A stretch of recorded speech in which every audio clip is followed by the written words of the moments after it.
Hello everyone, you're watching Let's Talk About Prepping. I'm Tyler, your host, and in today's video, partly because of a discussion I had with my friend, another Tyler, we're going to look at some weapons from my perspective as a prepper.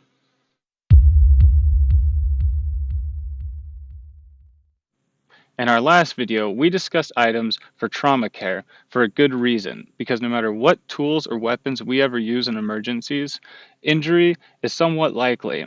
And no matter how we come out the other end of an emergency situation, it's all useless if we're unable to help somebody who requires first aid.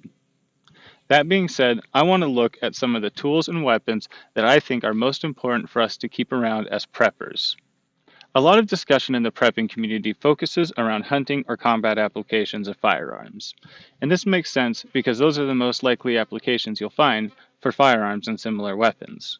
But I want to look at some of the more basic uses that we might find for simple tools. When it comes to emergency preparedness, utility is just as important as self-defense, and that's why I carry a razor blade at almost all times. I prefer the razor blade to the folding pocket knife because if I want a folding knife, it's probably for precision, and in that case, a replaceable razor blade is about as good as you can get there. If I need something more serious than a razor blade, I probably want a fixed blade knife rather than a folding knife. I've had folding knives collapse onto my hand and cause injury before, and aside from that, a fixed blade will always provide better prying strength than almost any fixed blade knife.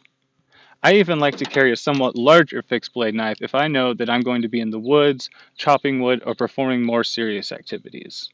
As we move upward from knives, I like to pause at the crowbar because while this is usually a tool for construction or deconstruction, it obviously has some great uses in fires or car accidents and saving lives. And aside from that, it's been featured in multiple video games and movies with apocalyptic settings. Similar in that regard is the machete, because although it has some great uses in places like the woods, a lot of the applications that you'll see related to emergency preparedness are in combat applications.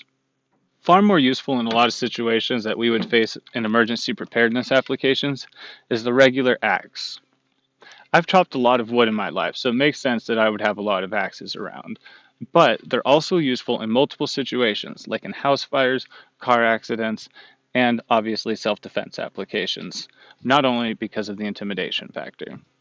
As we move into the realm of projectile weapons, I want to pause at the air-powered pellet rifle. The air-powered pellet rifle uses compressed air powered by your own body to fire a very small projectile, and they're usually used for target practice and small game hunting, like for squirrels or birds. But a well-powered pellet rifle, usually the ones that range around the 1,000 foot per second mark, are fully capable of taking larger game like deer or being lethal to humans if applied properly. The pellet rifle is also quieter than a regular firearm and uses simple lead ammunition without any powder or brass. And so ammunition for your pellet rifle can be produced almost infinitely from basic materials. Pellet rifles are great because of their ease of use and because of the fact that they're legal in almost all jurisdictions in the United States.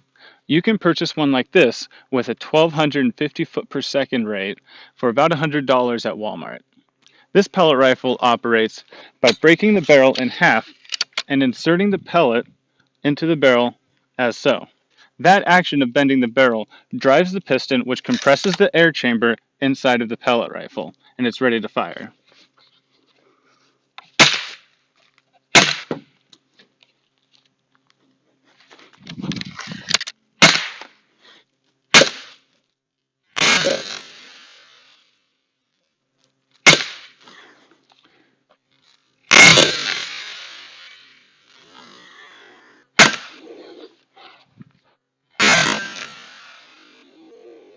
Before we move on to the big guns, let's take a minute and talk about why I'm shooting at water bottles. I like to use water bottles as targets when I'm demonstrating the power of projectiles, because despite the morbid joke that we humans are just sacks of meat, I think we're a lot more like bottles of water. Not only is it true that if you poke a hole in us, the important fluid leaks out and we can't do our job anymore, it's also true that when we get shot by a projectile, the inside of us often acts like the inside of a water bottle. And though we usually don't explode like water bottles tend to, it gives a good demonstration of what it might feel like to get hit by something like this. With all that being said, I want to talk to you about what my recommendations are for beginning firearms owners who are thinking about this from the perspective of emergency preparedness. Now, I realize that this description doesn't fit most of us, but when you look at discussions about firearms, either in the regular gun community or in the emergency preparedness community, you might notice that a lot of the focus tends to be on high capacity weapons like AR 15s or the AK platform. And while this is great and I have a great appreciation for these platforms, I think that much simpler and more reliable weapon systems, like the revolver or the shotgun, deserve a lot more focus among beginning preppers and the prepping community as a whole. I love the shotgun and revolver platforms because of their mechanical simplicity, their ease of use, and the versatility in their application. Almost anything that you need to do with any other handgun can be done with a revolver, and almost anything that you need to do with another form of long gun can be done with a shotgun. The 12 gauge platform in particular offers a range of versatility from birdshot to buckshot to slugs that is unrivaled in most other platforms. Handgun caliber is one of the favorite topics of debate in the gun community, which is funny to me because I feel that it's purely subjective. One should only carry and use a weapon system and caliber that they're comfortable with and which they feel is most useful for them. For me, that has almost always been the 357 in the snub nose revolver. This is great because it's very easy to carry, which is important because it's only good if it's there when you need it, like a razor blade knife.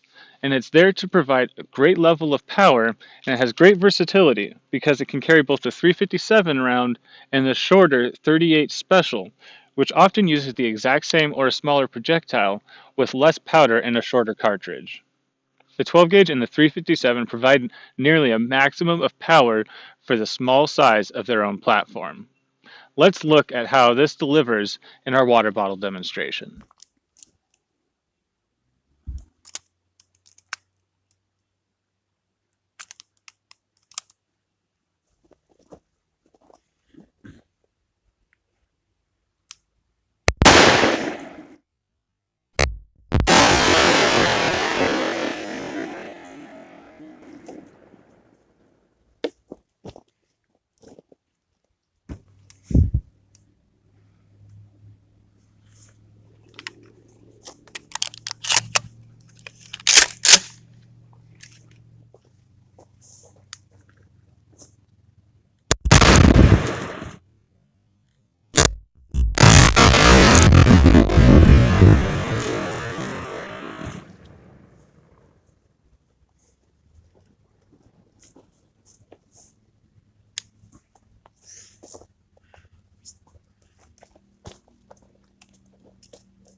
Well, that was fun for me, and I hope that it was fun, informative, or at least thought provoking for some of you. Please join me at Let's Talk About Prepping on Facebook to continue this discussion, and please remember that I'm not an authority on any of these subjects.